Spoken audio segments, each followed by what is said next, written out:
Hi guys. Welcome to our YouTube channel. Watch till end of the video. என் பேர் மனோஜ்குமார். இந்த வீடியோவில் Python programming language பற்றி பார்க்க போகிறோம்.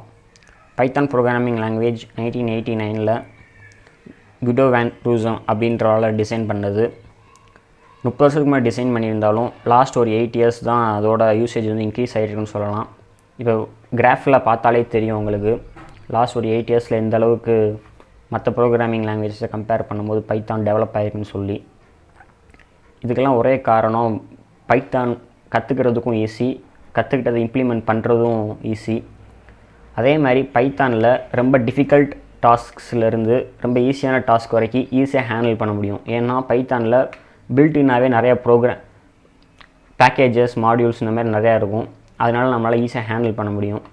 இதில் இன்னொன்று என்னென்னா பைத்தானில் ரொம்ப ஈஸியான task web designing, software creation, அந்த மாதிரி கிராஃபிக்கல் யூசர் இன்டர்ஃபேஸ் இந்த மாதிரியும் ஈஸியாகவும் க்ரியேட் பண்ணுறதுலேருந்து ரொம்ப அட்வான்ஸ்டு டாபிக்ஸான neural networks, artificial intelligence, machine learning இந்த மாதிரி டாபிக்ஸையும் பில்டின் பேக்கேஜஸ் மாடியூல்ஸை வச்சு நம்மளால் ஈஸியாக ஹேண்டில் பண்ண முடியும். அதுதான் பைத்தானோட ஸ்பெஷாலிட்டியே.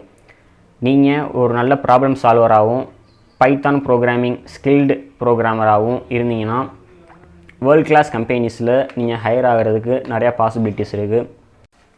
Okay guys,